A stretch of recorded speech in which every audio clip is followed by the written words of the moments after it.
Вы говорите, что надо. А я ведь так и знал, что вы не спите.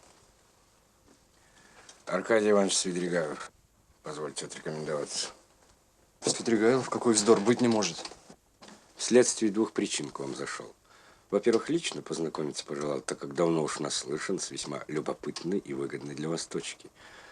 Во-вторых, мечтаю, что, может быть, не уклонитесь мне помочь в одном предприятии, прямо касающемся интересов сестрицы вашей, Авдотьи Романны. Одного-то меня, вследствие предубеждения, она, пожалуй, и на двор к себе не пустит. Но с вашей помощью, напротив, рассчитываю. Плохо рассчитываете. Оправдывать себя считаю излишним. Но позвольте заявить, что ж в этом деле особенно преступного с моей стороны? То есть без предрассудков, а здраво судя. В своем доме преследовал беззащитную девицу и оскорблял ее гнусными предложениями. Так ли? Но предположите только, что и я человек есть и способен полюбить. Тут уж вопрос, изверг я или жертва? А ну как жертва? Ведь, предлагая моему предмету бежать со мной в Америку или в Швейцарию, я, может, самые почтительные чувства при всем питал. И себя еще больше губил, помилуйте. Да совсем не в этом дело, правы вы или не правы. Просто-запросто вы противны, вот и гонят вас, и ступайте. Однако ж вы... Однако ж вас не собьешь. Я было думал схитрить, так нет, на самую точку стали. Но так или этак подтверждаю. Никаких неприятностей не было бы, если бы не Марфа Петровна. Марфа-то Петровна, вы тоже, говорят, уходили. И об этом слышали? Как, впрочем, не слыхать. Не знаю, право, как сказать, но моя собственная совесть в высшей степени спокойна на этот счет. Медицинское следствие обнаружило апоплексию, происшедшую от купания сейчас после плотного обеда с выпитой чуть ли не бутылкой вина. Да ничего другого обнаружить не могло. А вы уж думали, что я такой изверг, ретроград-крепостник. Я ведь не такой медведь, как вы думаете. И с Марфой Петровной мы весьма согласно жили, как это ни странно может показаться. А вы по Марфе Петровне, кажется, скучаете. Я? Может быть. Право, может быть. А, кстати, верите вы в привидения?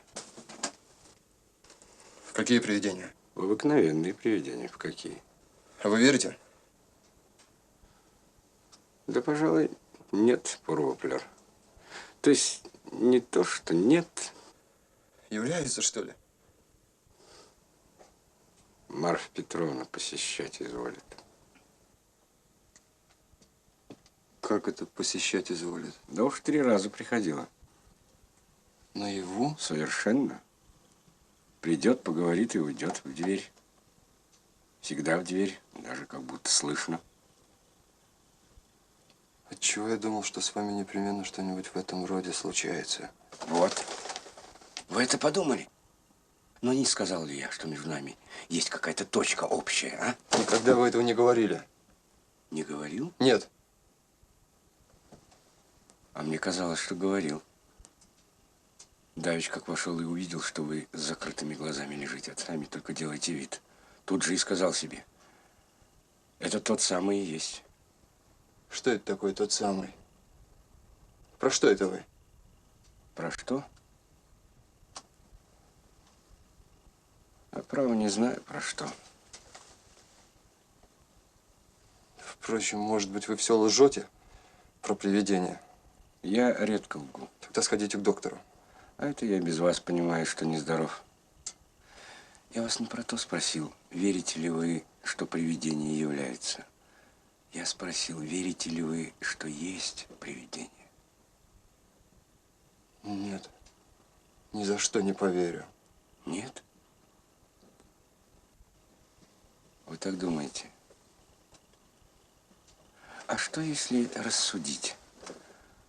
Привидение – это, так сказать, клочки и отрывки других миров. Здоровому человеку их незачем видеть.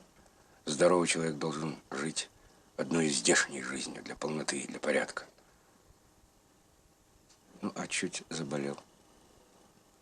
Чуть нарушился нормальный земной порядок в организме. Начинает сказываться возможность другого мира.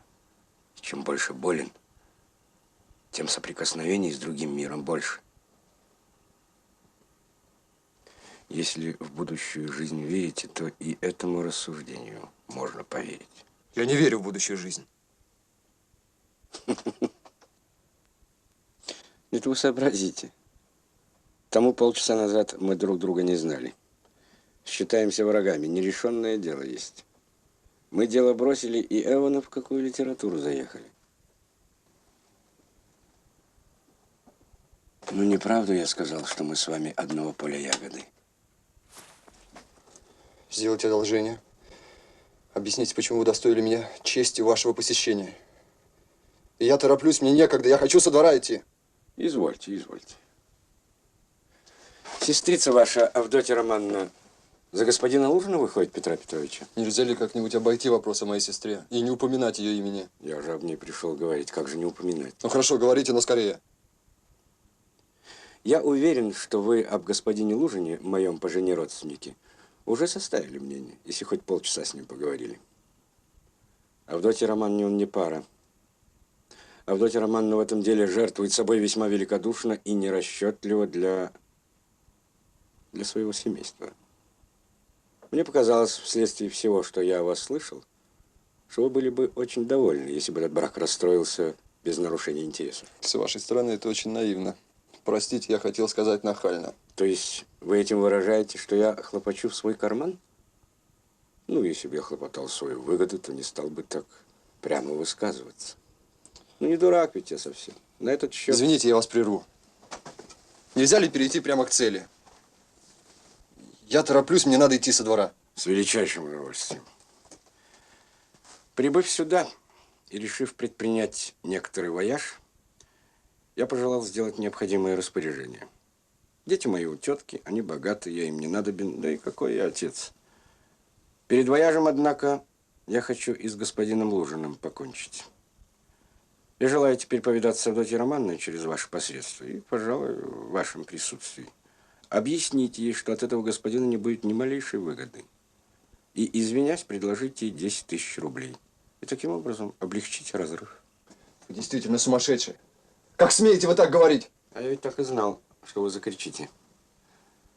Но эти 10 тысяч у меня свободны, то есть совершенно мне не надобны. Не примет Авдотья Романовна, так я, пожалуй, еще глупее употреблю их. К тому же, выходя за господина Лужина, Авдотья Романовна те же деньги берет, только с другой стороны. Прошу вас кончить. Ну, нет, так нет. Во всяком случае, прошу передать сказанное Авдотье Романовне. Нет, не передам. Тогда, Родион Романович, я принужден буду сам добиваться свидания личного, а стало быть, беспокоить. А если передам, вы не будете добиваться свидания? Видеться один раз я бы очень желал. Не надейтесь. Жаль. Впрочем, вы меня не знаете. Вот, может, сойдемся поближе. Вы думаете, мы сойдемся поближе? А почему бы и нет?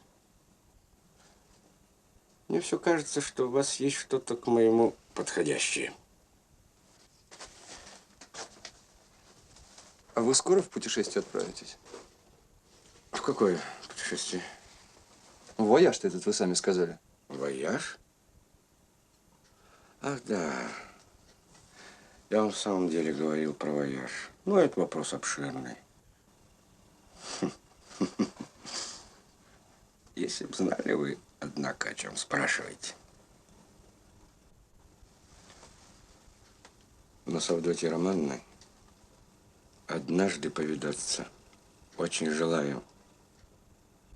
Серьезно прошу.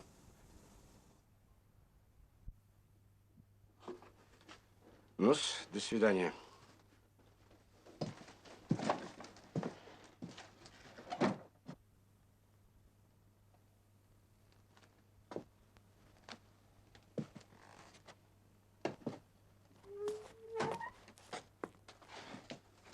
Да, вот что я забыл, Родион Романович.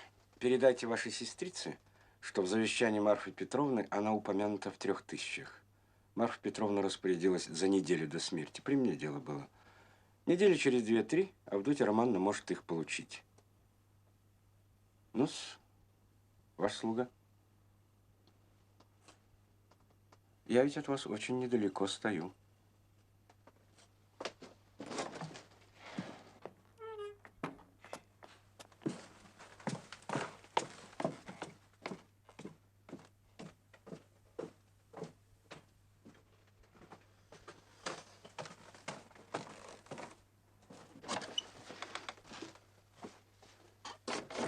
Кто это был у тебя?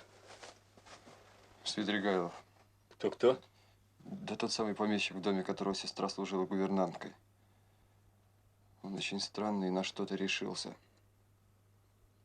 От него надо Дуню оберегать. Слышишь?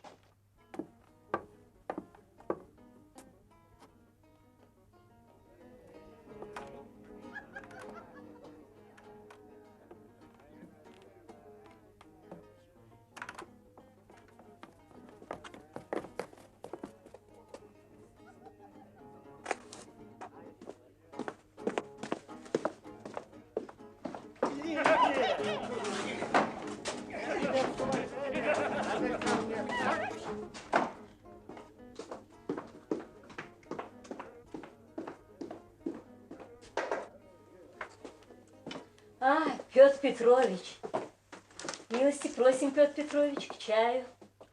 Надеюсь, путешествие прошло благополучно. Слава Богу, Петр Петрович. И Авдотья Романовна тоже не устали? Я-то не устала, а вот мамаше так тяжело было. Наши национальные дороги весьма длинны. Велика матушка Россия. Я же при всем желании никак не мог вчера поспешить к встрече. Надеюсь, однако, все произошло без особых хлопот. Ах, нет, Петр Петрович, мы были очень обескуражены. И если бы сам Бог не послал нам вчера Дмитрия Прокофьевича, мы бы просто пропали. Вот они, Дмитрий Прокофьевич Разумихин. Имел удовольствие вчера.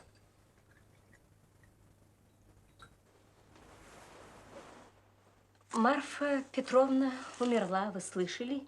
По первому слуху был уведомлен. И даже приехал к вам теперь сообщить, что Аркадий Иванович Свидригайлов немедленно после похорон супруги отправился поспешно в Петербург. В Петербург, сюда? И уж, разумеется, не без целей. О, Господи, неужели он и тут не оставит Дунечку в покое? Особенно тревожиться нечего. Конечно, если сами не пожелаете входить в какие бы то ни было с ним отношения. Ах, Петр Петрович, до какой степени вы меня теперь испугали. Я его всего 2 раза видела. Он мне показался ужасен, ужасен. Это самый развращенный и погибший в пороках человек из всех подобного рода людей. Я уверена, что он был причиной смерти покойницы Марфы Петровны. Насчет этого нельзя заключить. Не спорю, может быть, он содействовал, так сказать, ускоренному ходу вещей. Петр Петрович, прошу вас, перестанемте о господине Свидригайлове. На меня это наводит тоску. Он сейчас приходил ко мне. О, Господи. Между прочим, он ищет свидание с тобой, Дуня. У него есть к тебе одно предложение. И, кроме того, он положительно уведомил меня, что Марфа Петровна за неделю до смерти успела оставить тебе по завещанию 3000 рублей. Это действительно правда. Слава Богу. Молись за нее, Дуня, молись. Но что он-то хочет предложить Дунечке? Сказал он тебе? Да, сказал. Что же? Потом скажу. Необходимо отправиться по делу, и таким образом не помешаю. Останьтесь, Петр Петрович. Ведь вы намерены были просидеть вечер. К тому же сами писали, что желаете объясниться с маменькой. Я действительно желал объясниться и с вами, и с многоуважаемой Пульхерией Александровной. Но как и брат ваш не может при мне объясниться насчет некоторых предложений господина Свидригайлова, так и я не желаю и не могу объясниться при других насчет некоторых весьма и весьма важных пунктов. К тому же капитальная и убедительная просьба моя не была исполнена. Просьба ваша, чтобы брата не было при нашем свидании, не исполнена по моему настоянию. Если Роди вас действительно оскорбил, он должен и будет просить у вас извинения. Есть некоторые оскорбления, Авдотья Романовна, которые при всей доброй воле забыть нельзя-с. Оставьте эту обидчивость, Петр Петрович. Будьте тем умным, благородным человеком, которым я вас считала и считать хочу. Если вы не помиритесь, я должна выбирать, вы или он. Для вас я должна разорвать с братом, для брата разорвать с вами. Я хочу и могу узнать теперь, наверное, брат ли он мне. А про вас, цените ли вы ли меня? Дорога ли я вам? Муж ли вы мне? Вы говорите, вы или он? Стало быть, тем самым показываете, как немного я для вас значу. Я не могу допустить этого при отношениях и обязательствах, существующих между нами. Не желаю помешать сообщению секретных предложений Аркадия Ивановича Свидригайлова, которым он уполномочил вашего братца, и которые, как я вижу, имеют для вас капитальное значение, а может быть и весьма приятное. Ах, боже мой! Тебе не стыдно теперь, сестра? Стыдно, Родя, стыдно. Петр Петрович, пойдите вон.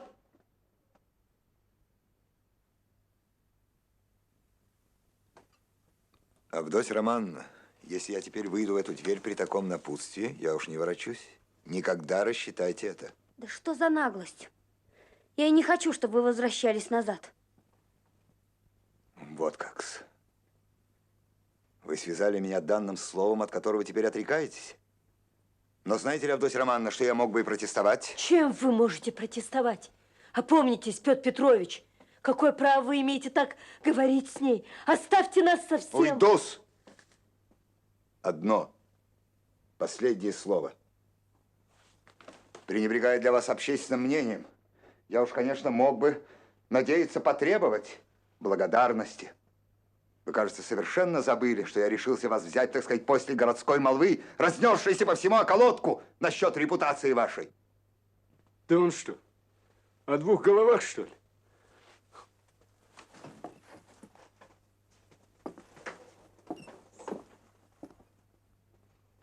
Извольте выйти вон. И ни слова более. Иначе...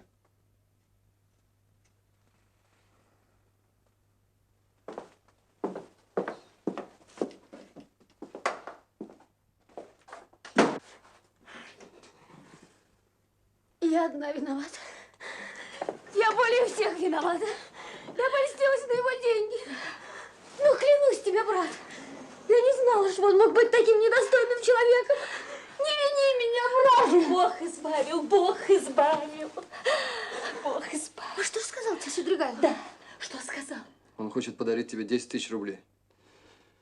И при этом заявляет желание тебя однажды видеть в моем присутствии. Видеть? Ни за что. И как он смеет? А что ж ты ему отвечал? Отказал.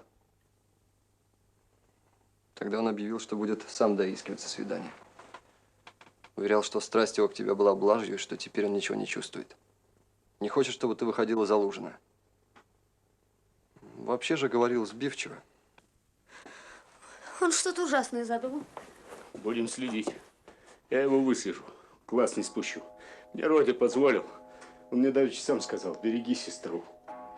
А вы, Авдотья Романовна, вы позволите? А все уладится.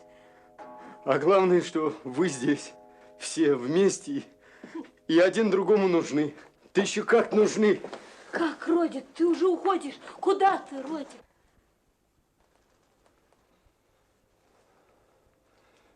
Не очень надо. Я хотел сказать, идя сюда. Я хотел сказать вам, маменька, и тебе, Дуня, что нам лучше бы на некоторое время разойтись. Я себя нехорошо чувствую. Я неспокоен. Я сам приду, когда можно будет.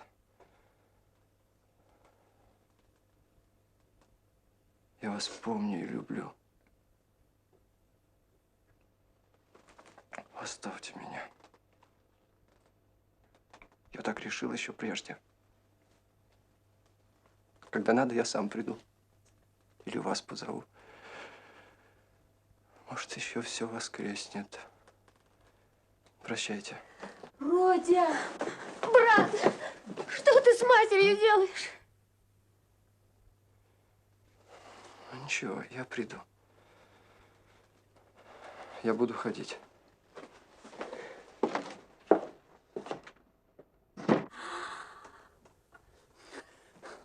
он сумасшедший. Неужели вы не видите? Сумасшедший. Ничего, ничего, я сейчас. Я так и знал, что ты выбежишь. Воротись к ним и будь с ними. Будь и завтра у них.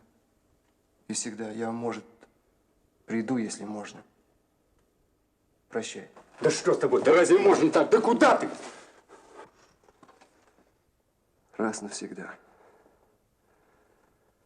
Никогда ни о чем меня не спрашивай. Нечего мне тебе отвечать. Оставь меня. А их не оставь.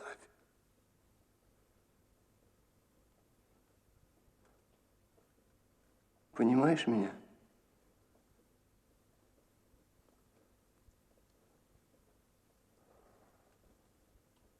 Понимаешь теперь?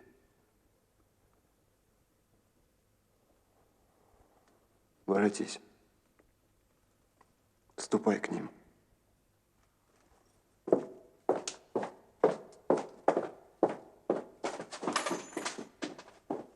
Черт знает, что такое. Янов?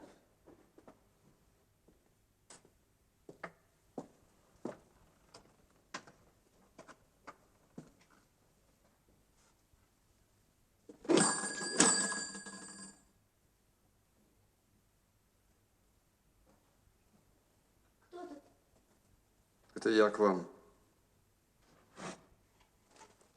Это вы? Господи. Куда, к вам, сюда?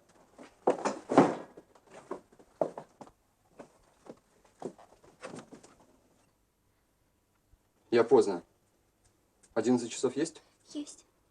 Ах, да, есть. Сейчас у хозяев часы пробили. Я и сама слышала. Есть.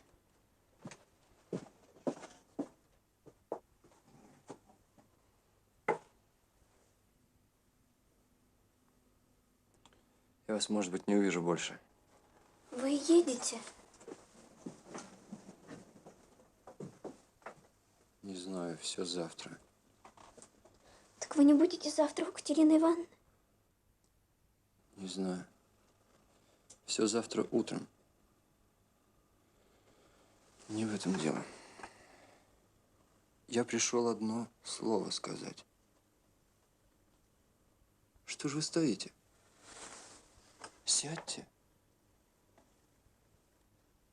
Какая у вас рука? Совсем прозрачная.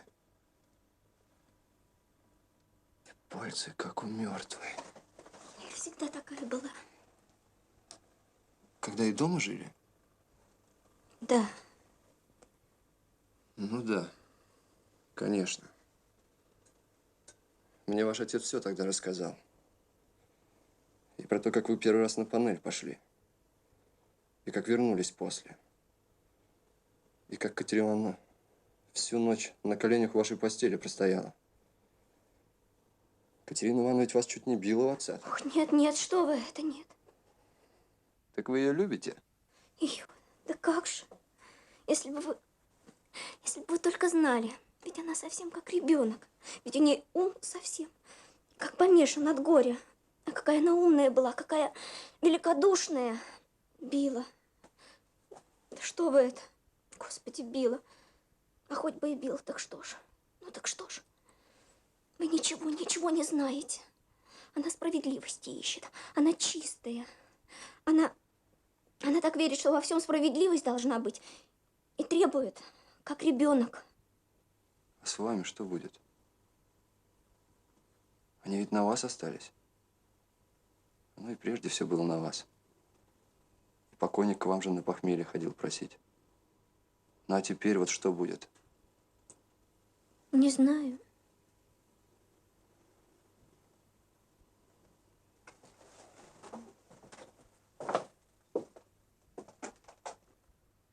Катерина Ивановна в чехотке злой. Она скоро умрет. Ах, нет.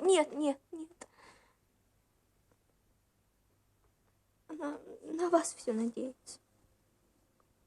Говорит, вы теперь ей помощник. Что она где-нибудь немного денег займет. И пансион для благородных девиц откроет. А меня возьмет надзирательницей. И начнется у нас новая прекрасная жизнь. Ведь так верит фантазии. Ну разве можно ей противоречить? Ну, а коли вы заболеете, и вас в больницу свезут, ну что тогда будет? Что вы, что вы? Этого-то уж не может быть. Как не может быть? Не застрахованы же вы. Тогда что с ними? На улицу? Она будет кашлять и просить, об стену головой стучать, а дети плакать. А там упадет, в часть свезут, умрет. А дети? Что вы? Бог этого не допустит.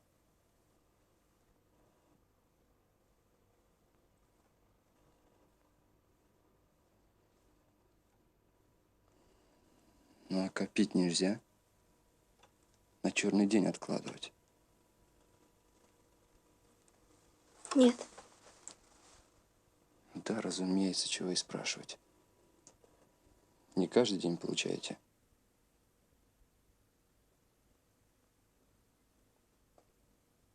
Нет.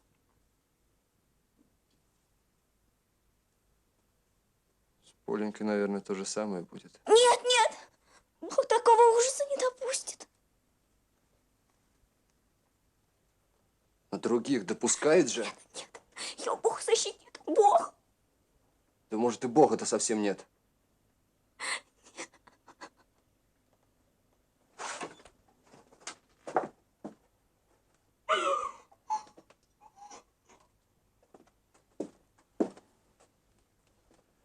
Вы говорите, у Катерины Ивановны ум мешается. У вас у самой ум мешается.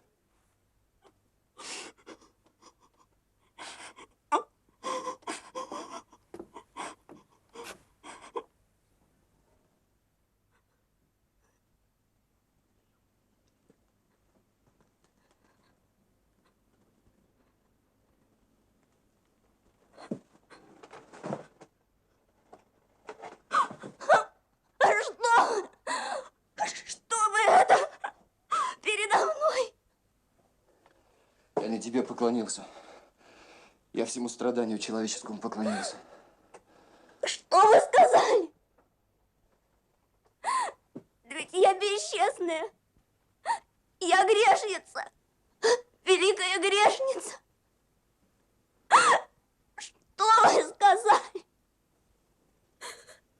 Не за бесчестие и грех я сказал это про тебя. А за великое твое страдание.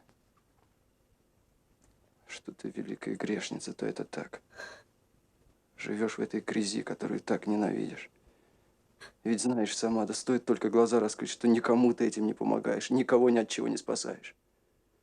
Скажи же ты, наконец, ну как это в тебе совмещается? Ведь справедливее, 1000 раз справедливее, разумнее было бы прямо головой в воду и разом покончить. С ними-то что будет?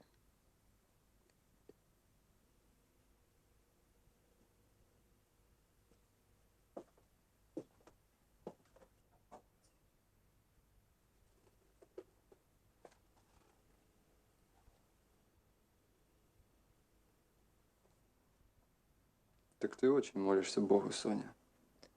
Что ж бы я без Бога-то была? Тебе Бог за это что делает? Молчите, не спрашивайте. Вы не стоите. Все делает. Это откуда? Елизавета торговка принесла. Я просила. Эту Елизавету торговку вы знали? Да. А разве вы знали? Ты с ней дружна была? Да. Она справедливая была. Она приходила редко. Нельзя было. Мы с ней читали, говорили. Она Бога узрит. Ее топором убили.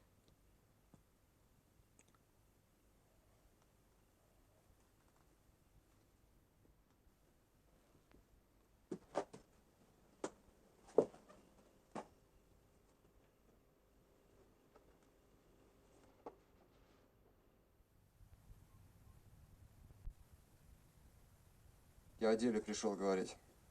Я сегодня родных бросил, мать и сестру. Я к ним не пойду теперь, я там все разорвал. Зачем? У меня теперь одна ты. Вместе пойдем. Вместе прокляты, вместе пойдем. Куда идти? Никто тебя не поймет. А я понял. Ты мне нужна, потому я и пришел к тебе. Не понимаю. Потом поймешь. Разве ты не то же сделала? Ты тоже переступила, смогла переступить. Ты наложила на себя руки. Ты загубила жизнь. Свою. Это все равно. Но ты выдержать не можешь. Если останешься одна, то сойдешь с ума, как и я. Что же? Что же делать? Господи! Что же делать? Сломать все надо раз навсегда, да и только. И страдания взять на себя. Что, не понимаешь? После поймешь. Свобода и власть. И главное, власть над всей дрожащей тварью, над всем муравейником. Вот цель! Я, может быть, последний раз с тобой говорю. Если завтра не приду, про все услышишь сама, и тогда припомни теперешние слова. Может быть, когда-нибудь потом поймешь, что они значили. Если же приду, скажу тебе, кто убил Елизавету. Да разве же знаете? Знаю. И скажу тебе, одной тебе. Я тебя выбрал. Я не прощения приду просить, а просто скажу. Я тебя давно выбрал, чтобы это сказать. Еще когда отец про тебя говорил. Елизавета была жива, я это подумал. Прощай.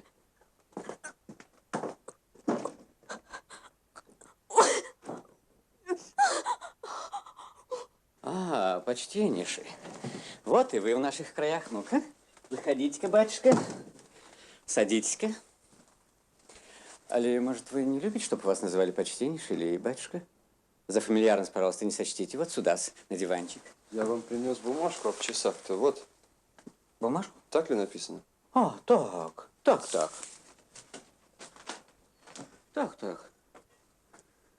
Да. Точно так. Больше ничего и не надо. Вы, кажется, говорили вчера, что желали бы спросить меня форменно о моем знакомстве с этой убитой. Да? А, да. Ну, не беспокойтесь. Время терпит. Успеем. А вы курите? Вот папиросочка. Знаете, я принимаю вас здесь, а квартира-то моя тут, за перегородкой, казенная. А я на вольное и на время. Поправочки здесь кое-какие нужно было встроить. Теперь почти готово. Знаете, казенная квартира, знаете, славная вещь. Да, славная вещь. Да, славная вещь.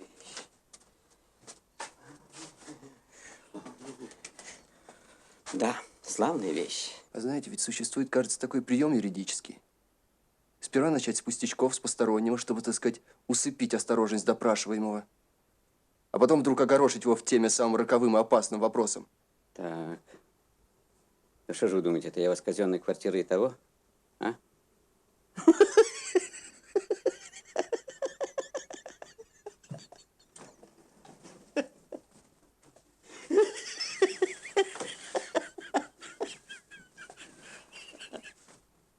Порфирий Петрович, вы вчера изъявили желание, чтобы я пришел для каких-то допросов. Я пришел. Мне некогда, у меня дело. Мне все это надоело, слышите ли, давно. Я от этого болен был. Если спрашивать, то не иначе, как по форме, иначе не позволю. А потому прощайте, так как вдвоем нам теперь делать нечего. Господи. Да об чем вас спрашивать? Время терпит. И все это одни пустяки. Я как гостя вас принимаю. А за этот смех проклятый вы, батюшка Родион Романович, меня извините. Нервный человек. Ну, рассмешили вы меня остротой вашего замечания. Иной раз, правда, затрясусь прямо как гумиластик, да это на полчаса. Смешливс. Да садитесь, что вы. А то подумай, что обиделись. Да, фуражечку отложитесь, точно сейчас уйти собираетесь. Право неловко смотреть. Я, напротив, так рад. Да вы, батюшка, не обижайте, что все время хожусь. Мацион мне просто необходим. Геморрой, все гимнастикой собираюсь полечиться. А насчет допросов и всей этой формалистики, так иногда эти допросы самого допросчика больше, чем допрашиваемого с толку сбивает. Это вы совершенно справедливо, батюшка, и остроумно сейчас заметить изволили. Право запутаешь, все одно и то же, как барабан. А уж приемы наши юридические. Так вы в самом деле решили, что я с квартирой хотел того? Иронический человек. Вы ведь юристы готовились, Родион Романович? Да, готовился. Ну, так вот вам и примерчик на будущее. Не подумать, чтобы я вас учить Асмеясаева, на какие вы статьи о преступлениях печатаете. Нет, так в виде факта. Примерчик. Ну, так вот. Считай кого-нибудь за преступника. Ну, зачем, спрошу, буду я его раньше времени беспокоить? Хотя бы и улики против него имел. Ну, иного я должен сразу заарестовать. А другой ведь не такого характера, правос. Ну, почему бы не дать ему погулять по городу? Вы, я вижу, не совсем понимаете. Поясню. Посади его слишком рано, так я ему этим нравственную опору придам. Смеетесь. А между тем ведь это такс. С иным субъектом особенно, потому люди многоразличны. А улики, батюшка, большей части о двух концах. Вот что, добрейший Родион Романович, наблюдать следует. Общего случая, на который все наши формы и правила рассчитаны, не существует. Всякое преступление, как только оно совершится, тотчас же обращается в частный случай. Ни на что прежнее не похоже. Трагикомические случаи случаются. Весьма важно знать, в какую сторону развит человек. Оставь я иного господина совсем одного. Не бери, не беспокой. Ну, чтобы знал он каждую минуту, что я все знаю, все подноготную, день и ночь неусыпно слежу за ним, так ведь не выдержит. Сам придет. Будет вокруг меня кружить. Да так вот в рот ко мне и влетит, а я его и проглочу. А это уж очень приятно. Откровенный человек, как по-вашему. Мне кажется, что вполне. Это какие-то вещи вам за даром сообщаю. Вы, Родион Романович, человек еще молодой, так сказать, первой молодости. И оттого выше всего ум человеческий цените. По примеру всей молодежи. А натуру иногда уж как самый прозорливейший расчет подсекает. Один солжет отлично, и хитрейшим манером. Тут бы и триумф. А он хлоп, да в самом интересном, в самом скандалезнейшем месте упадет в обморок. Что это вы побледнели, Родион Романович? Не душно ли вам? Не растворить ли окошечко? Не беспокойтесь, пожалуйста. Пожалуйста, не беспокойтесь.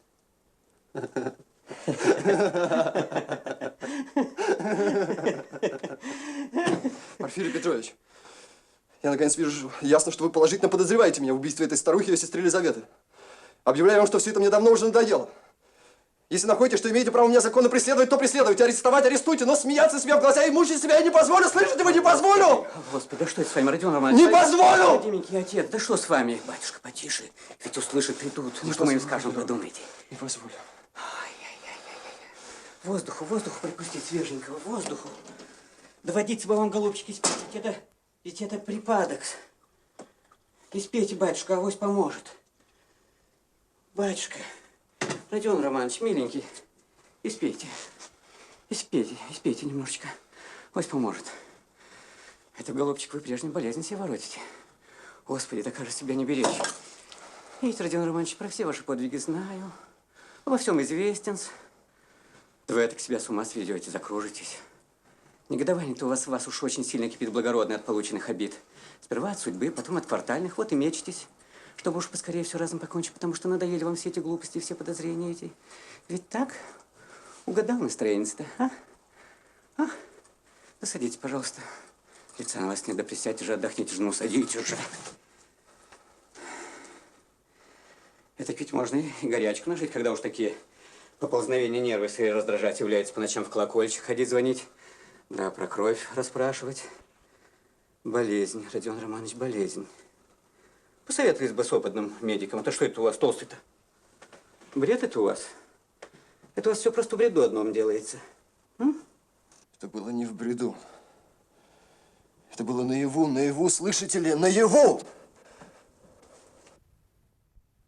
Да, понимаю и слышу.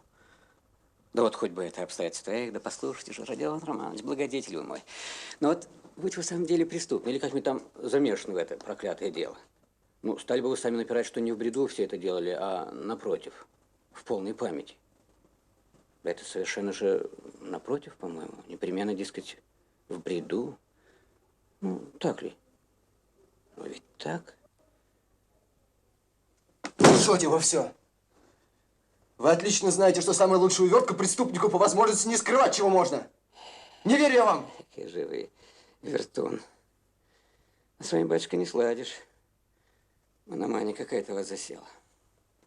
Так не верите мне. А я вам скажу, что уж верите. Что уж на четверть аршина поверили. А я сделаю, что поверите на весь аршин. Потому что истинно вас люблю. И искренне вам добра желаю. Вы лжете во все. Я не знаю ваших целей, но вы все лжете.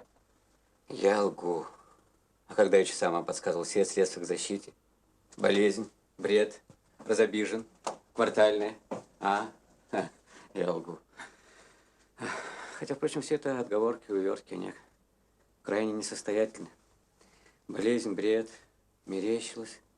Все это так, да зачем же, батюшка, именно такие грезы мерещились-то, а не прочие? Могли бы идти прочие, вот что. Одним словом, я хочу знать, признаете вы меня окончательно свободным от подозрений или нет? Говорите, Порфирий Петрович, положительно, окончательно и скорее, сейчас. Какая комиссия? Да зачем вам так много знать? Ну, как ребенок, дай да подай огонь в руки. Зачем вы сами так нам напрашиваетесь? Из каких причин? Повторяю вам, что не могу больше переносить. Чего-с? Неизвестности? Не извите меня! Я не хочу, я не дам себя мучить! Арестуйте меня, обыскивайте, но извольте действовать со мной по форме, а не играть со мной! Не свите! Батюшка, не беспокойтесь по форме, я воспринимаю по-домашнему, по-дружески. Не хочу я вашей дружбы, плюю на нее! Вот же, беру фуражку и иду. Ну-ка, что скажешь теперь, коль намерен арестовать? А сюрпризику не хотите посмотреть?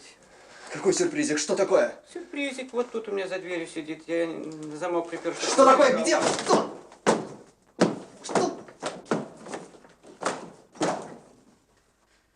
Запертас. А вот ключ. Лжешь ты все, Полишинель проклятый. Я все понял. Ты дразнишь меня, чтоб я себя выдал. Да уж больше нельзя себя выдать, батюшка Родион Романович, вы же в выступление пришли. И не кричите, я ведь людей позову. Идут! Ты рассчитал. Ну, подавай их всех сюда, депутатов, свидетелей всех, я готов! Готов! Там такое. Не надо! Прочь! Николай! Подождать, что это за беспорядок? Прочь! Виноват. Прочь, прочь! Мой грех. Я убивец.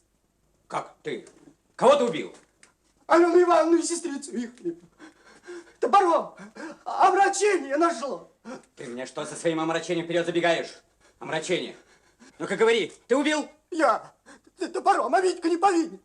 И всему тому не причастен. Родион Романович, извинитесь, это нельзя. Вам тут нечего. Видите, какие сюрпризы? Кажется, этого не ожидали. Да и вы не ждались, ручка-то как дрожит, а? И вы дрожите, Порфирий Петрович. И я дрожусь, не ожидался. А сюрпризик-то не покажете? Говорит, у самого еще зубки во рту один на другой колотятся. Иронический человек. Ну, до свидания. По-моему, так прощайте. О, как Бог приведет, как Бог приведет.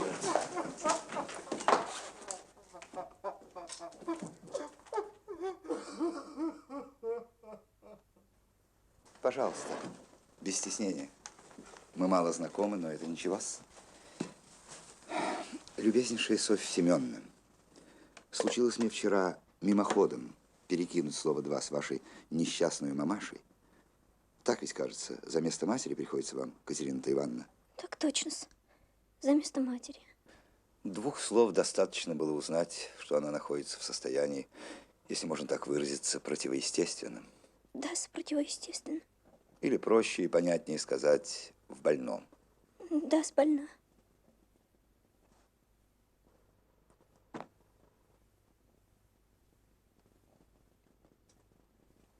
Позвольте спросить.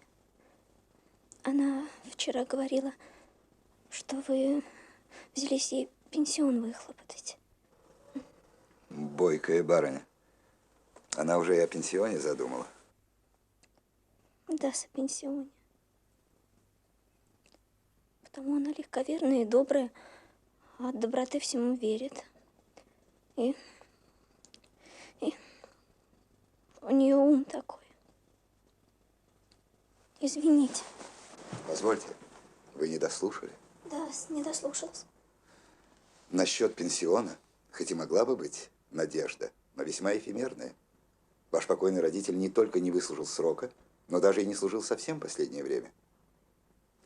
Так вот, желал бы я чем-нибудь по мере сил быть полезным. То есть, что называется, по мере сил, не более. За этим я и беспокоил вас моим вызовом сюда. Именно-с.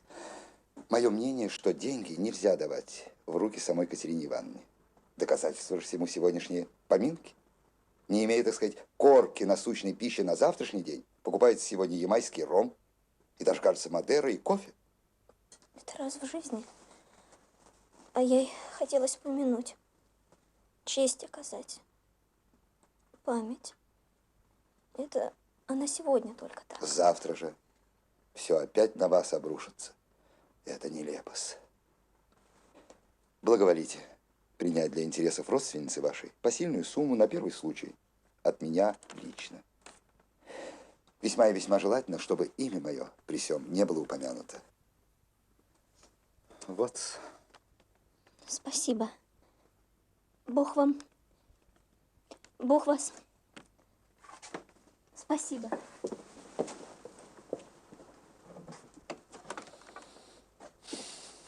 Я все слышал и все видел. Это благородно. То есть я хотел сказать гуманно. Вы желали избегнуть благодарности. Я видел. Все это вздор.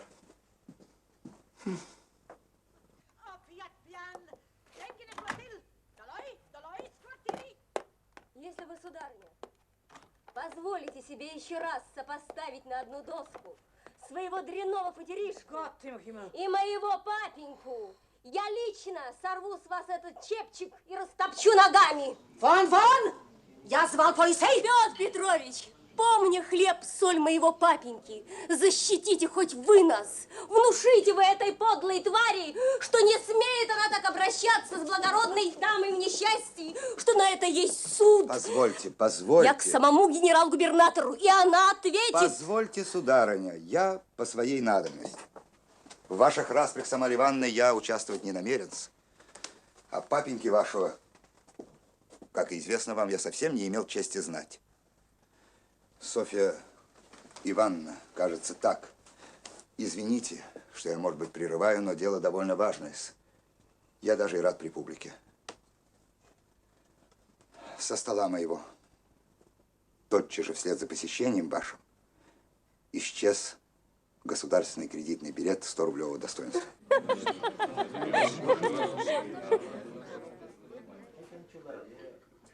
Ну-с, так как же-с?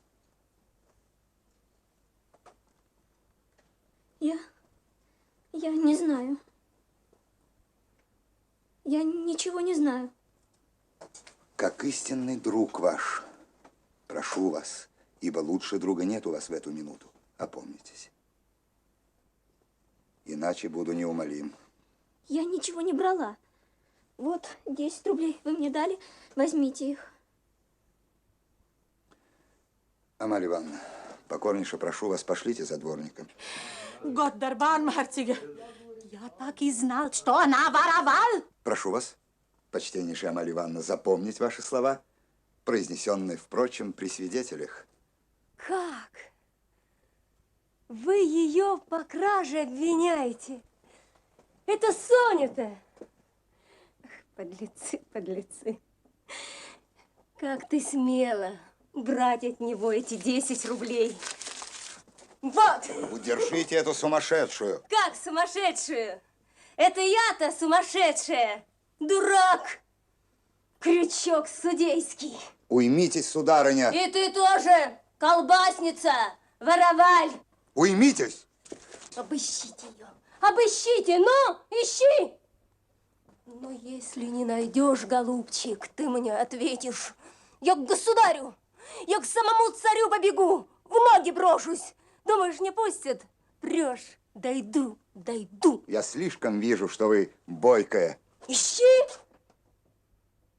Ну?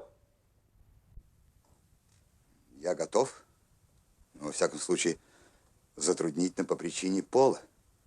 Если бы с помощью Амалии Ивановны. Пусть кто хочет обыскивать Сонь. Вывороти им карманы. Смотри, изверг. Видишь? Теперь другой.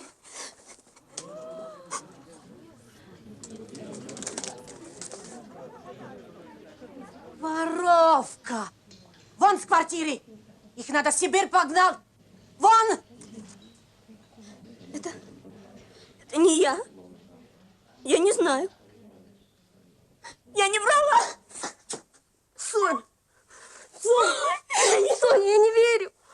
Видишь, Соня, я не верю. Да что за глупые люди? Глупые, глупые. Вы не знаете, что это за девушка? Какое у нее сердце. Она на панель пошла, потому что мои дети с голоду пропадают. Она себя за нас продала. Соня! Да защитите же вы ее! Что же вы стоите все?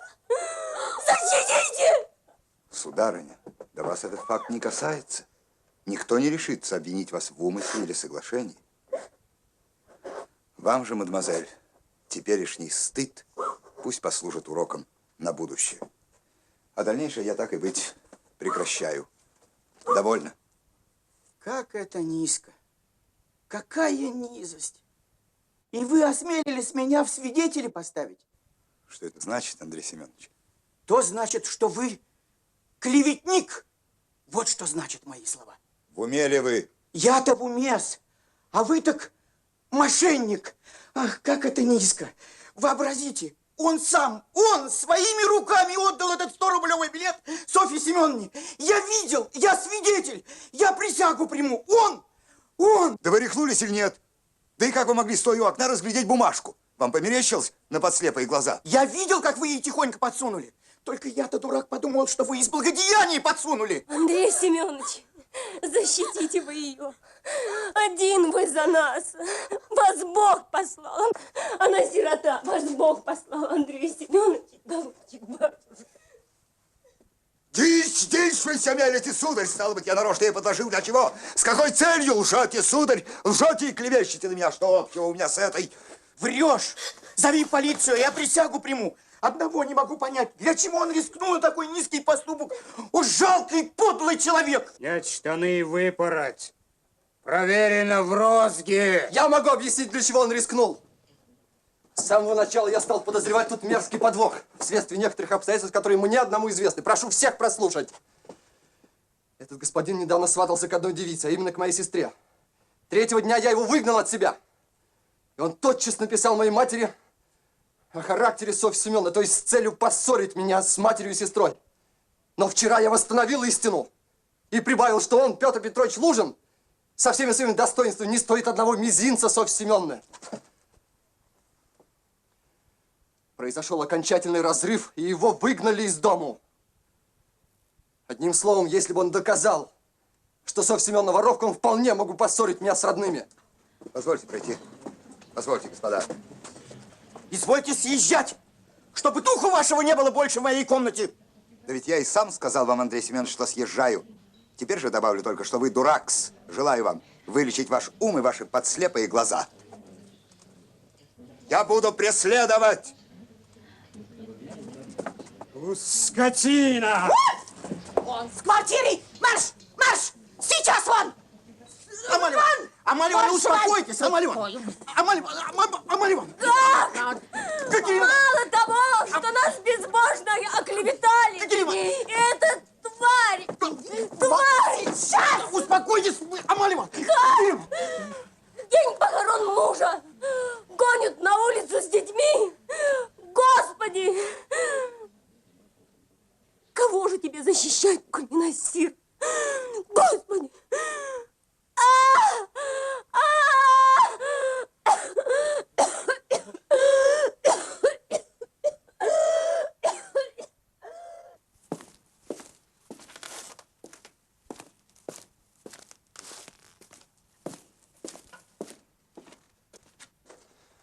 Зачем я только тебя-то пришел мучить? Ох, как вы мучаетесь. Вздор. Вот что, Соня. Помнишь, я сказал, уходя, что если приду сегодня, то скажу тебе, кто убил Лизавету. Так вы это в самом деле вчера? Почему вы знаете? Знаю. Так что ж вы меня так пугаете?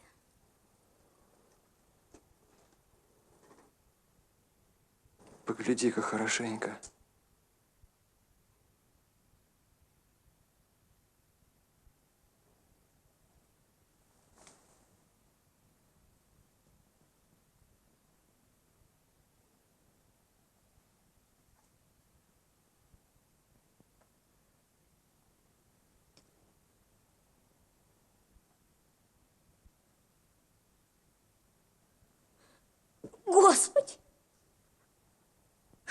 Что вы это над собой сделали?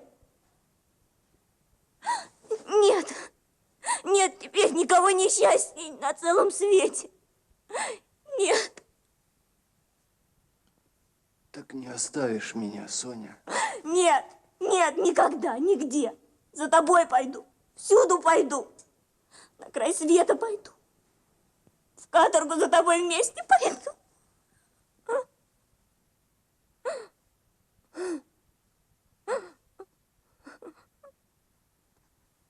Да что это? Да как вы такой могли на это решить?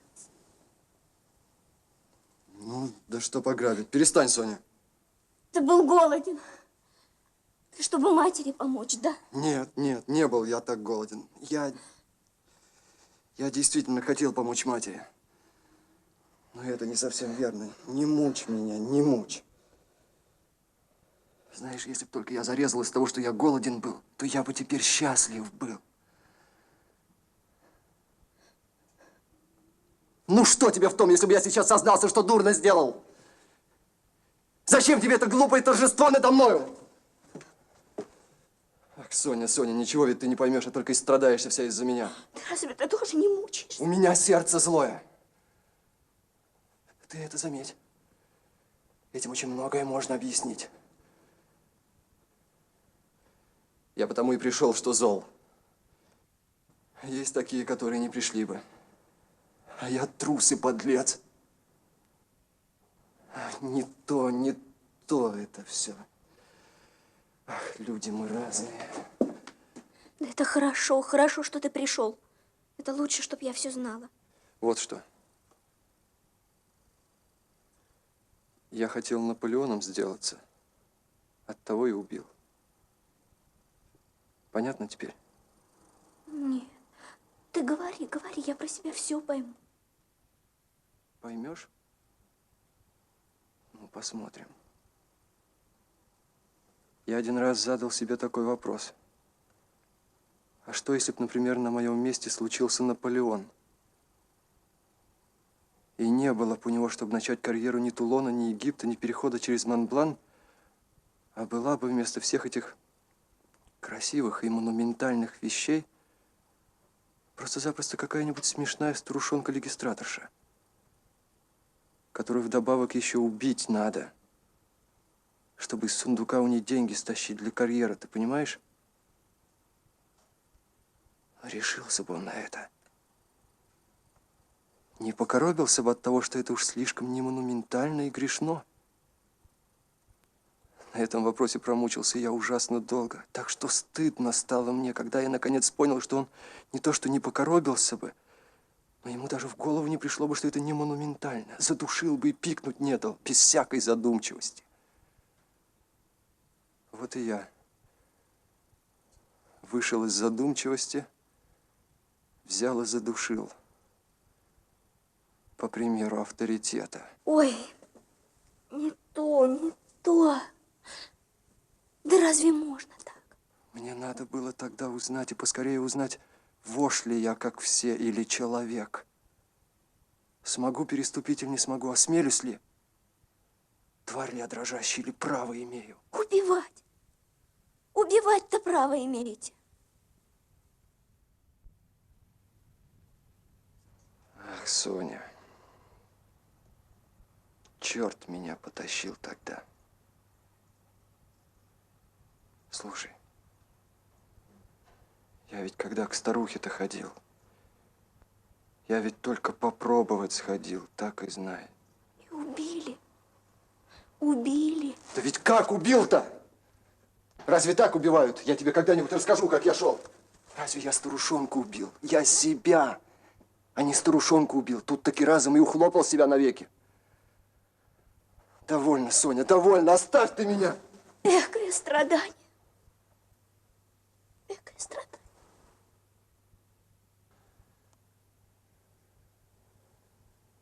Ну что ж теперь делать-то, говори. Как что делать? Встань. Иди сейчас поцелуй сначала землю, которую ты осквернил. Поклонись всему свету на все 4 стороны и скажи всем вслух: я убил. Тогда тебе Бог опять жизнь не пошлет.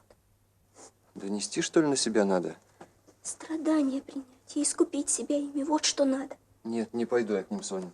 Замучаешься. Замучаешься. Да и что я скажу? Что убил, а денег взять не посмел, под камень спрятал? Так ведь смеяться будут. Какую муку нести? Так ведь целую жизнь. Целую жизнь. Привыкнул. Я, может, еще наклепал на себя. Я, может, человек, а не вошь. И поторопился себя осудить. Вчера я думал, что уж погиб. Сегодня дело поправилось. Нет у них настоящих доказательств. Нет! Во строк меня посадят, наверное. Ничего, посижу и выпустят. Нет настоящих доказательств. Нет.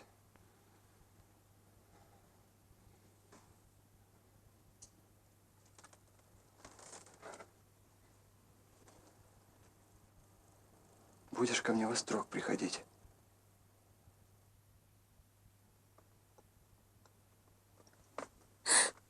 Буду. Софья Семеновна, вы дома? Я к вам, Софья Семеновна. Извините, там у нас Катерина Ивановна с ума сошла. Они теперь на канаве, очень недалеко, близко. Просто совсем в выступлении окончательно помешалась. Их теперь в полицию возьмут. Хозяйка на нее набросилась чуть не с кулаками. Ну и Катерина Ивановна тоже спуску не дает. Только похоронила, побежала к начальнику Семена Захарыча, да вызвала его. Да, кажется, еще из-за стола. Можете представить, что там вышло? Ее выгнали, она рассказывает, что она сама его обругала, да еще чем-то в него пустила. Детей бьет, те плачут. Не ворочусь я! Пойдемте домой! Не ворочусь я назад! Соня, не ворочусь я! К этой пьяной немке! Пусть все знают! Весь Петербург как просят милостыню дети благородного отца, верой и правдой служившего и, можно сказать, умершего на службе.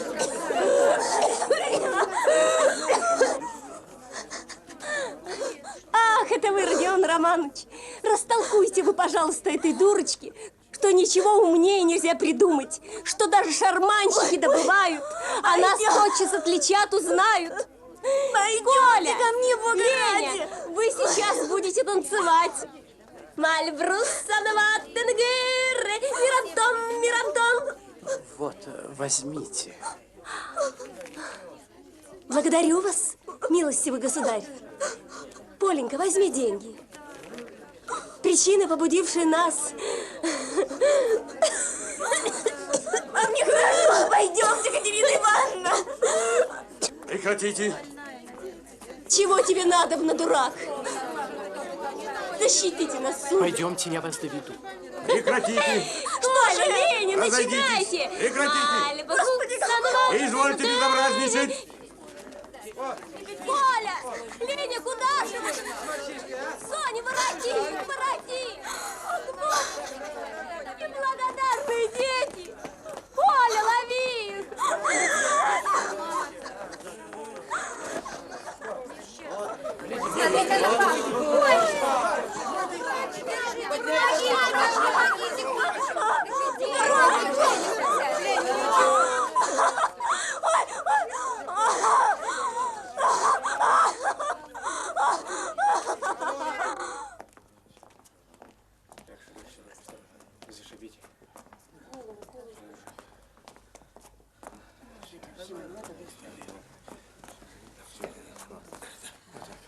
Сюда, сюда несите.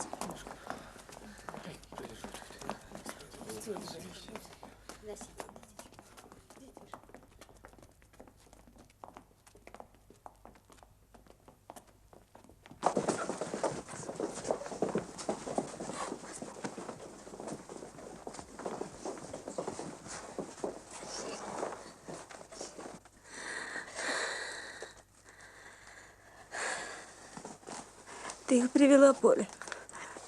Глупые, куда же вы побежали?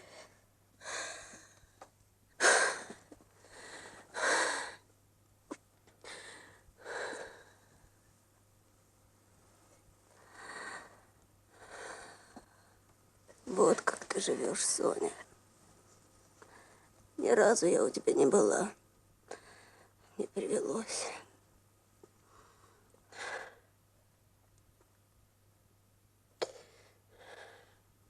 И сосали мы тебя, Соня. Коля, Леня, Коля, пойдите сюда.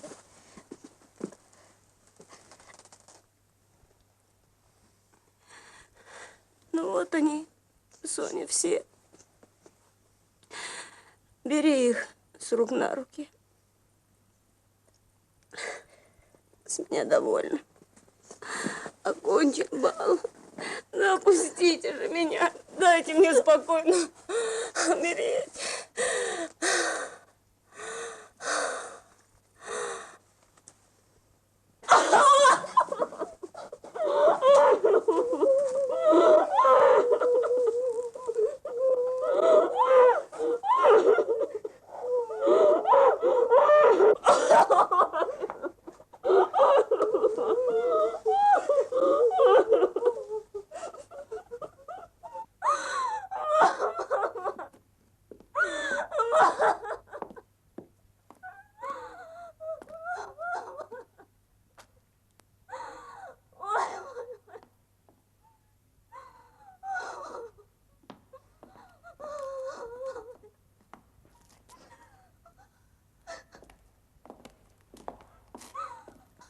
Всю эту возню, то есть похороны и прочее, я беру на себя.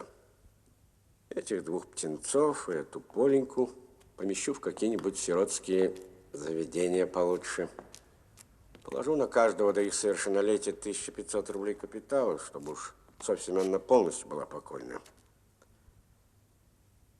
Да и ее из омута вытащу, потому девушка хорошая, не так ли? Ну, так вы и передайте Авдотье Романовне, что ее 10 тысяч я так и употребил. С какими же целями вы так разблаготворительствовались? Эх, человек недоверчивый. Я ведь вам сказал, что эти деньги у меня лишние. Ну, если просто по-человечеству, не допускаете, что ли? Ведь не вожжа она была.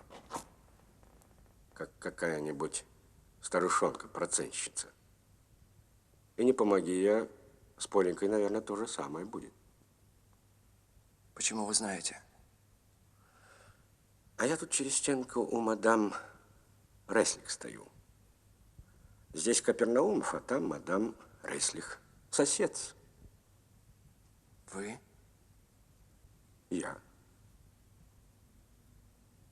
И честью могу вас уверить, милейший Родион Романович, удивительно вы меня заинтересовали. Я ведь вам сказал, что мы сойдемся. Предсказал вам это? Вот и сошлись. И увидите, какой я складный человек. Увидите, что со мной еще можно жить.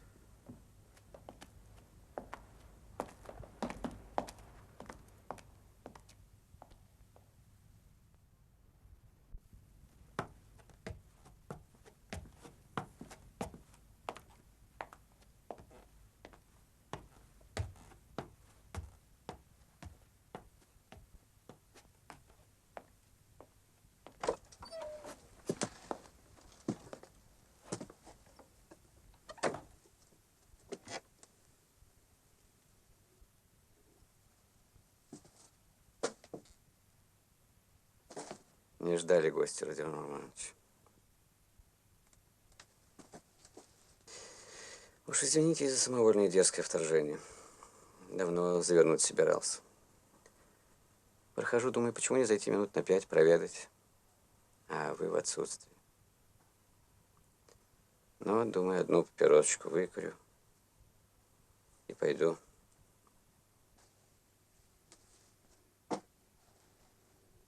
Чем обязан? Объясниться пришел, голубчик Родион Романович. Объясниться. Должен и обязан перед вами объяснением. Странная сцена произошла последний раз между нами. Она, правда, и в первое наше свидание происходила странная сцена, но тогда я, может быть, и очень перед вами виноват выхожу, это я чувствую. Ведь помните, до чего доходил? Совсем даже уж и неприлично. Я рассудил, что по откровенности теперь действовать лучше. Да, такие подозрения, такие сцены продолжаться дольше не могут. Рассудил нас тогда Миколка, а то уж я не знаю, до чего между нами дошло. Вы... Да что же вы теперь-то? Что теперь? Хочу вам все дотла изложить, как все было, всю эту историю тогдашнюю, так сказать, омрачения. Многое заставил вас перестрадать, Родион Романович. Я не изверг. Понимаю, каково это перетащить на себя человеку гордому, властному, нетерпеливому, особенно нетерпеливому. Признаюсь откровенно, началось все со случайности. С одной совершенно случайности, которая в высшей степени могла и не быть. Далее слухи, старухины отметки на вещах. Все одно к одному, голубчик, Родион Романович. И вспомнил я вашу статейку в журнальце-то, помните? Я тогда поглумился над вами в первое посещение ваше. А теперь я вам скажу, что ужасно люблю, то есть как любитель, эту первую горячую юную пробу пера. Дым, туман, струна звенит в тумане. Статья ваша нелепая и фантастичная, но в ней искренность, в ней гордость юная, неподкупная. В ней смелость и отчаяние. Она мрачная статья. В бессонные ночи она замышляла с подыманием и стучанием сердца, с энтузиазмом подавленным. А опасен этот гордый, подавленный энтузиазм молодежи. Я подумал тогда, ну, с этим человеком так не пройдет. Этот человек сам придет. Коли виноват, так уж непременно придет. Другой не придет, а этот придет. Ну так жду я вас, а вас Бог дает, идете. Ну зачем вам было тогда приходить? Смех-то ваш как вошли, помните? И точно сквозь стекло я тогда угадал. А уж до того, что потом было. 1000 рублей бы дал, чтобы только на вас свои глаза посмотреть, как вы с мещанинишкой шли после того, как он вам убийцу в глаза сказал, и ничего у него спросить не посмели. И зачем вы сами-то в такую минуту пришли? Ведь вас будто кто-то подталкивал, ей-богу. А если б не Миколка? Помните, это же был гром, из тучи громовая стрела. Ну, стрелять-то я вот на стольчике не поверил, сами изволили видеть. Нет уж, думаю, Морган Фри, какой ж тут Миколка. Но вы и теперь обвиняете Николая. И сами Разумихина в том уверяли. Господин Разумихин? Ну, бог с ним. Что его сюда мешать? А насчет Миколки, угодно ли вам знать, что это за сюжет, как я его понимаю? Это еще дитя, и не то чтобы трус, а так вроде художника какого-нибудь. Невинен. Фантаст. Ко всему восприимчив. Из раскольников у некоего старца под духовным началом был. Но здесь Петербург, женский пол, вино. Все забыл, и старцев, и книжки свои. Тут этот случай подошел. Засудят? Ну, знаете, как в народе о нашей юридистике. Оробел, вешаться, бежать. И потом, видимо, в Остроге уже старец вспомнился. Слова его. Пострадать надо. Ну и решил принять страдания. Нет, батюшка Родион Романович, тут не Миколка.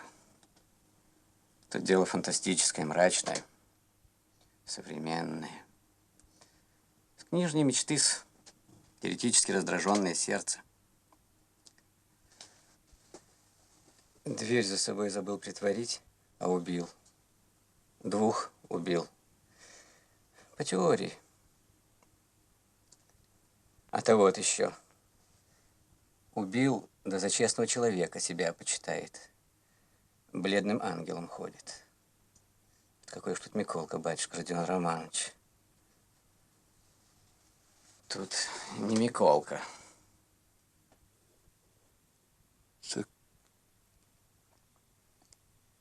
тоже убил. Как кто убил? Да вы убили, Родион Романович. Вы и убились. Вы меня, Родион Романович, кажется, не так поняли, а оттого изумились. Я именно пришел, чтобы уж все сказать и дело повести на открытую. Это не я убил. Нет, это вы-с, Родион Романович, вы-с и некому больше. Опять вы за старое, Порфирий Петрович? Все те же ваши приемы. Как вам не надоест в самом деле? Вы полноте. Что мне теперь приемы? Без свидетелей один на один шепчем. Сами видите, что я не с тем пришел, чтобы ловить или гнать вас, как зайца. Признаетесь, аль нет, мне все равно. Про себя-то я без вас убежден. Коли так, зачем пришли? Зачем не берете во строк? Ну, во-первых, взять так прямо под арест мне невыгодно. Как невыгодно? Коли убеждены, так должны. Что убежден? Это ведь пока есть мои мечты. Одна психология, а кроме этого у меня против вас нет ничего пока. Вследствие чего я пришел с открытым прямым предложением учинить явку с повинною. Вам это будет бесчисленно выгоднее. Да и мне выгоднее, потому что с плеч долой. Откровенно или нет с моей стороны? Послушайте, Порфирий Петрович, ну а если вы ошибаетесь? Нет, не ошибаюсь, Родион Романович. Я отсрочивать больше не имею права. Посажусь. Рассудите, мне теперь все равно. А следственно, я единственно только для вас, Родион Романович. С какой стати мне являться с повинной? Какая мне выгода? Как какая выгода? Да известно ли вам, какая вам за это воспоследует сбавка? Ведь вы, когда явитесь-то, в какую минуту рассудите? Когда другой уж на себя преступление принял и тем все дело спутал. А я вам, вот самим Богом клянусь, там так все подделаю и устрою, что ваша явка выйдет будто совсем неожиданная. Всю эту психологию мы уничтожим, все подозрения на вас в ничто обращу. Так что ваше преступление вроде какого-нибудь помрачения представится. Потому по совести оно помрачение и есть. Я честный человек, Родион Романович, я слово сдержу. Не стоит. Не надо мне совсем вашей сбавки. Не брезгуйте жизнью. Многое еще впереди будет. Как не надо сбавки, как не надо нетерпеливого человека. Чего впереди много будет? Жизни? Вы что за пророк? Много ли знаете? Вас, может быть, Бог на этом и ждал. Сбавка будет. Вы когда меня думаете арестовать? Ну, денька полтора или два. Могу еще дать вам погулять. А ну как я убегу? Нет, не убежите, Родион Романович. Ведь вы вашей теории-то больше не верите? С чем убежите?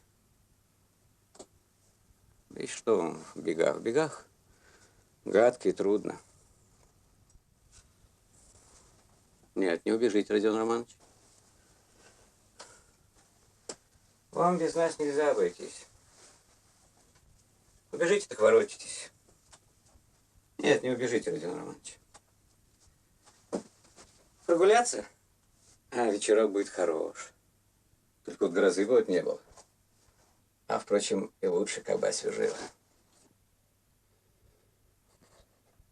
Вы, Порфирий Петрович, пожалуйста, не заберите себе в голову, что я вам сегодня сознался. Слушал я вас из одного любопытства. Я вам ни в чем не сознался, запомните это! Ну, то уже знаю. Запомни, голубчик, не беспокойтесь. Погуляйте немножко. Только слишком-то уж много нельзя гулять. Есть еще просьбица. Щекотливенькая она, а важная. Если, то есть на всякий случай, чему, впрочем, я не верю и считаю вас неспособным, но так, на всякий случай. Если бы вам пришла вдруг охота в эти 40-50 часов как-нибудь дело покончить иначе, фантастическим каким образом, ручки так на себя поднять, предположение нелепое, ну да уж вы мне его простите, то оставьте краткую, но обстоятельную записочку. Так, 2 строчки. 2 только строчечки. благороднее будет. Ну, до свидания. Добрых мыслей, благих начинаний.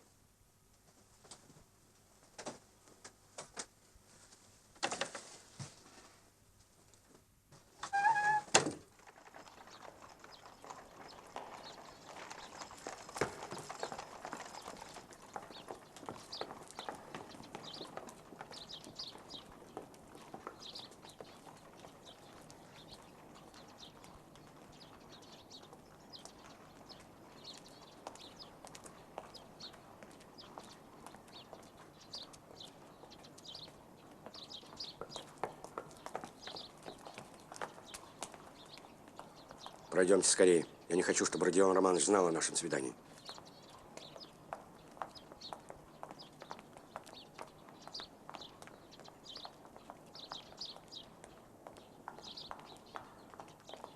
Теперь нас брат не увидит.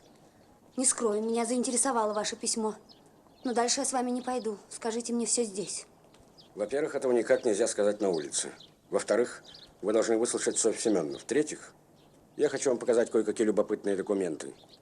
Не согласитесь, я тотчас ухожу. При этом попрошу не забывать, что весьма любопытная тайна вашего возлюбленного братца находится совершенно в моих руках. Чего вы боитесь? Город не деревня. Да и в деревне вы сделали вреда больше мне, чем я вам, а тут... Софья Семеновна предупреждена? Нет. Я не говорил ни слова. И не совсем даже уверен, дома ли. Впрочем, вероятно, дома. Я живу вот здесь. Вон и дворник из нашего дома. Видит, что я иду с дамой. Успел заметить ваше лицо, а это вам пригодится, если вы меня подозреваете. Извините, что я говорю так грубо. Чего вам бояться, как ребенку? Или я уже так страшен? Хотя я и знаю, что вы человек без чести. Но я вас нисколько не боюсь. Идите вперед.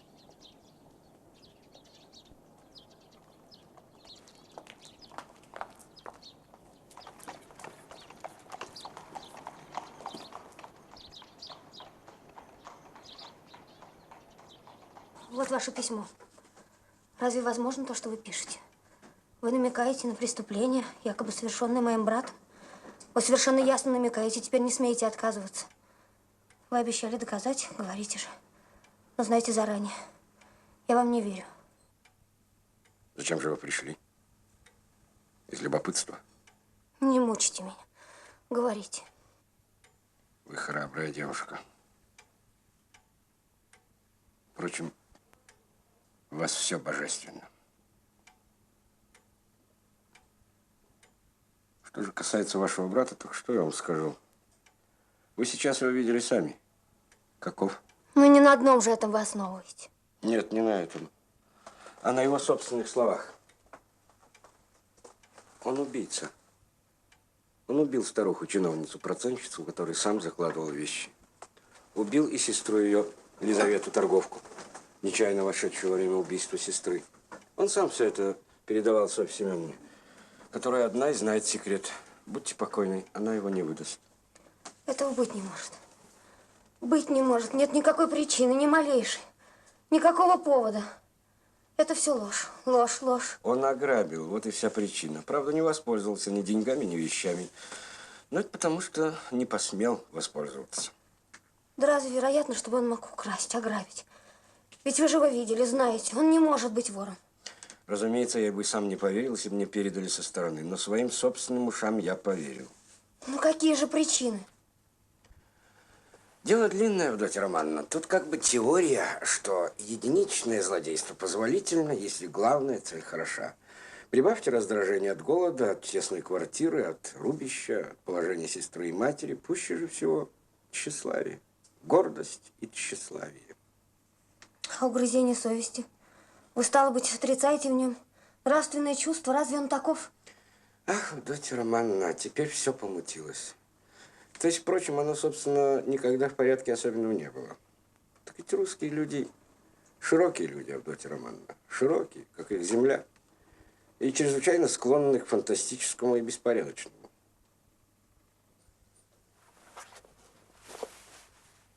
Помните, как мы в этом же роде переговорили по вечерам? Вы очень бледны, Авдотья Романовна. Я хочу видеть Софью Семеновну. Куда пройти к ней?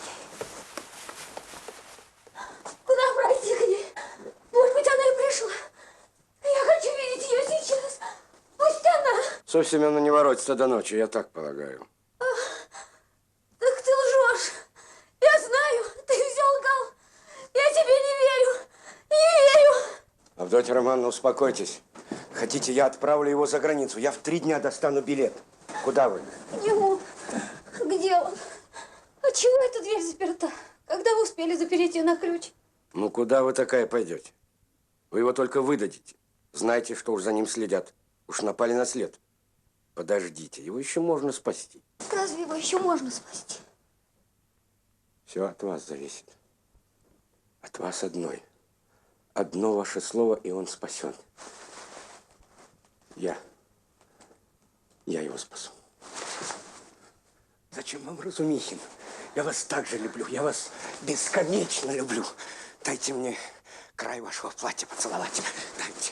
Дайте, я не могу слышать, как оно шумит. Я все сделаю, я невозможное сделаю. Не смотрите на меня. Не смотрите на меня так. Знаете ли вы, что вы меня убиваете? Отворите! Отворите же! Неужели никого нет? Никого. Хозяйка ушла, и напрасный труд так кричать. Только себя волнуете понапрасну. Где ключ? Отвори сейчас же дверь, низкий человек!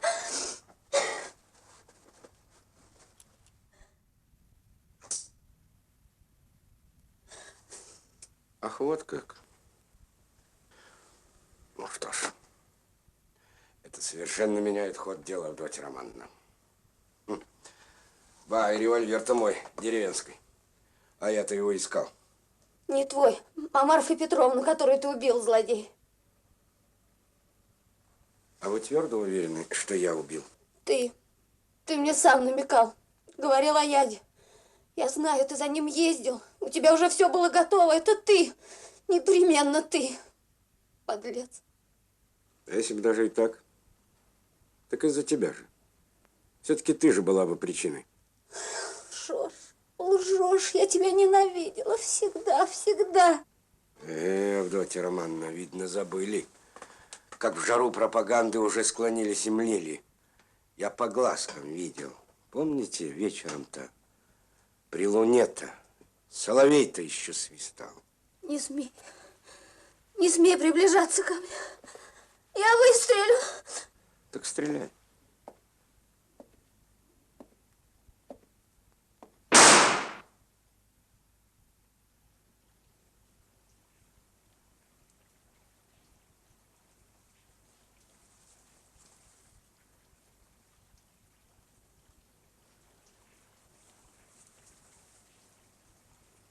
Промах. Стреляйте еще. Я жду.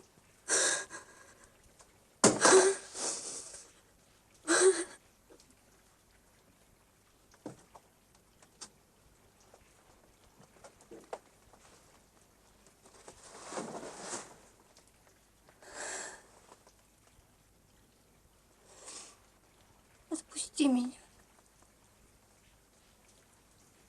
Значит, не любишь? И не можешь? Никогда? Никогда.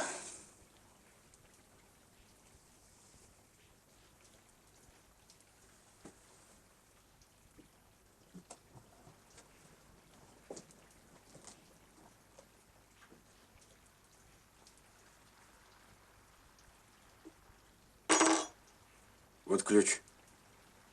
Берите и уходите скорее. Скорей.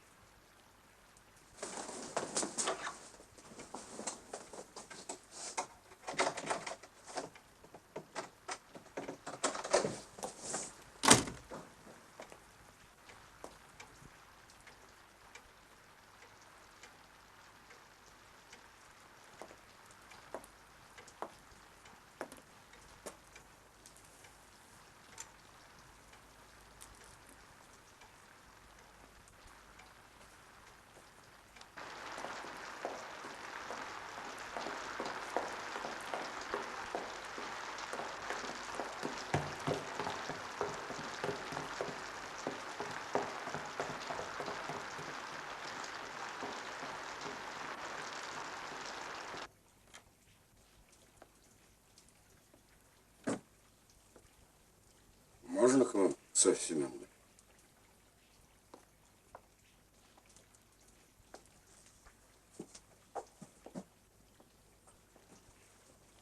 Сядемте, Софья Семеновна.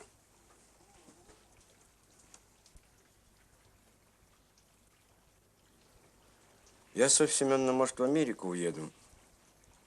А так как видимся мы с вами, вероятно, в последний раз, то я пришел кое-какие распоряжения сделать. Деньги на сестриц и братца вашего выданы мной под расписки в верные руки. Вы, впрочем, эти расписки возьмите себе. Так, на всякий случай. У нас теперь это кончено. Вот 3 5% билета всего на 3000. Вы это возьмите себе. Собственно, себе. И пусть это так между нами и будет. Чтобы никто не знал, что вы там не услышали. Я вами и так облагодетельствована. И сирота, и покойница. Что если до сих пор я мало вас благодарила, то не сочтите. Ну, полноте, полноте. А эти деньги, Аркадий Иванович, но ведь я теперь в них не нуждаюсь. Я себя одно завсегда прокормлюсь. Не сочтите неблагодарностью, но эти деньги... Вам, Софья Семеновна. И, пожалуйста, без особенных разговоров. А вам понадобится. У Родиона Романовича 2 дороги. Пуля в лоб или по Владимирке. Не беспокойтесь, я не болтун. А этого хорошо его учили. Чтобы он сам на себя пошел и сказал. Это ему будет гораздо выгоднее. Ну, а выйдет Владимирка. Он по ней, а вы за ним. Ведь так? Ведь так? Ну, значит, деньги понадобятся. А до тех пор подальше спрячьте. Как же вы теперь в такой дождь пойдете? Ну, в Америку собираться до дождя бояться. Прощайте, голубчик Софья Семеновна. Живите. И много живите. Вы другим пригодитесь.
Никого нет?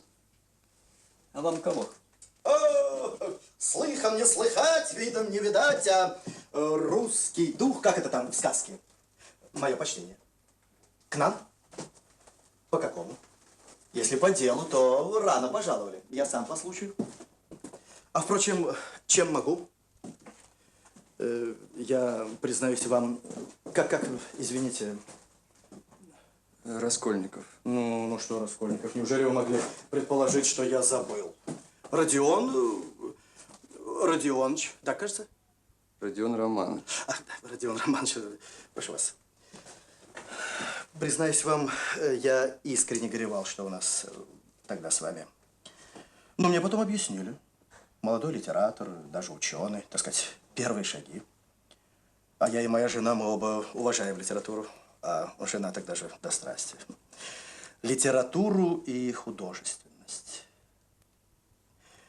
Признаюсь, я хотел было пойти к вам и объясниться, да подумал, может, вы...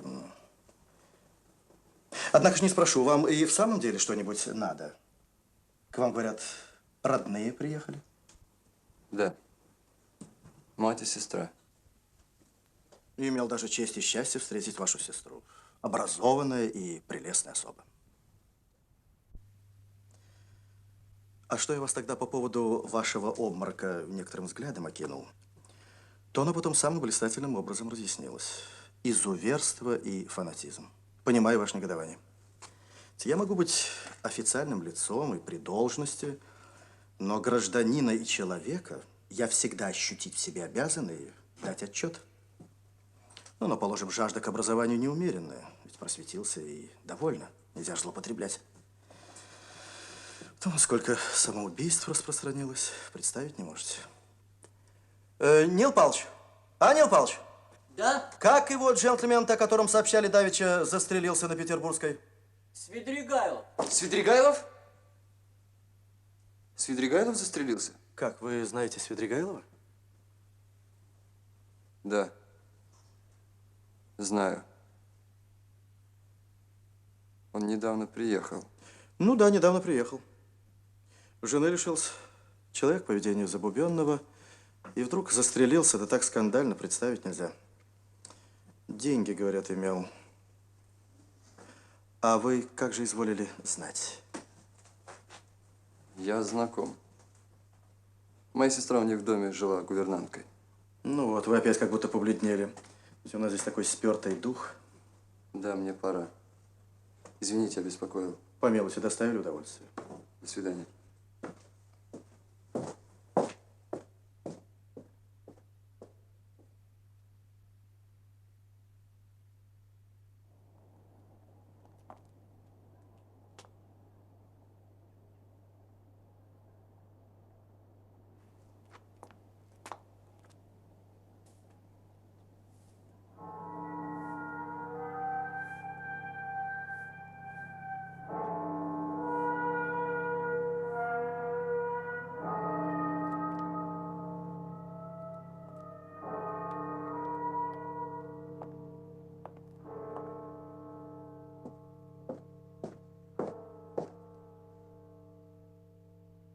А, вы опять забыли что-нибудь?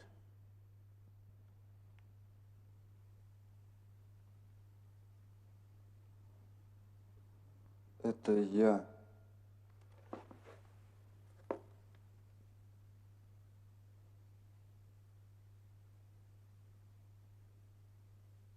Это я убил тогда старуху-чиновницу и сестру Елизавету топором. И ограбил.